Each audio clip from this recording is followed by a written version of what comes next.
दोस्तों नमस्कार।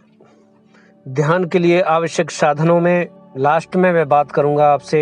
पीछे भाग 13 बनाए हैं मैंने, जिसमें मैंने अनंत प्रकार की बातें कही हैं। उस सारी वीडियो को आप ध्यान से सुनिए और गहराई से अपने मन में उतारिए। इस भाग में मैं आपसे बात करूंगा कि खुद की समझ। हमेशा स्वयं के विवेक का इस्तेमाल करके ध्यान के मार्ग पर चलिए। किसी भी प्रकार का बंधन अपने मन पर मत लगाइए। गुरु का बंधन, समय का बंधन, खान पान का बंधन और अनंत प्रकार के बंधन जो लगाए जाते हैं, उनके चक्कर में मत पड़िए।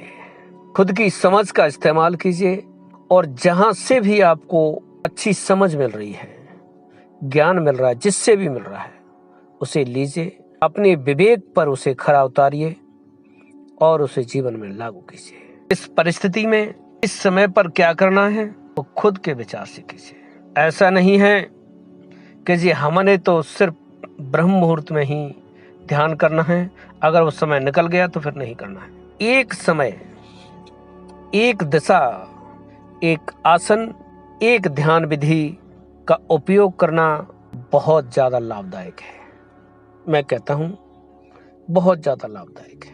लेकिन ये सारी चीजें, ये सारे नियम एकदम से नहीं आएंगे, धीरे धीरे करके आएंगे। ध्यान करते जाइए, कोशिश कीजिए, जरूर कोशिश कीजिए इन सारी चीजों को फॉलो करने का।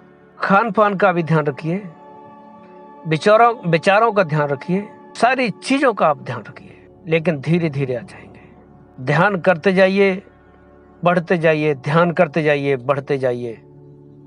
सारे नियम बाद में आएंगे।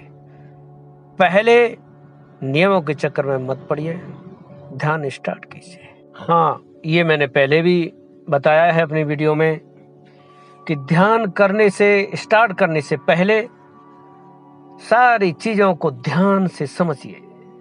जैसे ध्यान विधि का उपयोग कर रहे हो, उस ध्यान विधि के बारे में ठीक से समझिए, उसे गहराई से समझिए। ध्यान की क्या क्या सावधानियां हैं, क्या क्या लाभ हैं, क्या क्या हानियां हैं, सारी चीजों को ध्यान से पढ़िए, ध्यान से समझिए। जिस व्यक्ति के साथ आप जुड़ रहे हो उसकी आगे पीछे की सारी वीडियो पहले अच्छी तरह से ध्यान से सुनिए। तैयार कीजिए अपने मन को और अपने तन को, तब जाकर के ध्यान स्टार्ट कीजिए। और ध्यान करते समय भी अपने मन का ध्यान रखिए, अपने तन का ध्यान रखिए। ऐसा नहीं कि जिस ध्यान विधि का उपयोग कर रहे हो उससे आपको हानि हो रही है, आप लगातार करे जा रहे हो। अगर आपको कोई दिक्कत आती है तो पहले खुद उसका विचार कीजिए और फिर जो व्यक्ति जानकार है उससे उसके बारे में पूछिए। अंधविश्वास करके मत पड़िए, अंधविश्वासी मत बनिए। अंधा विश्वास किसी के ऊपर भी मत कीजिए, न किसी व्यक्ति के ऊपर, न किसी साधन के ऊपर। तो लास्ट में यही कहना चाहूंगा कि खुद के ज्ञान का उपयोग कीजिए और ध्यान के मार्ग पर बढ़ते रहिए। मिलते हैं अगली वीडियो में, तब तक अपना ख्याल रखिए। नमस्कार।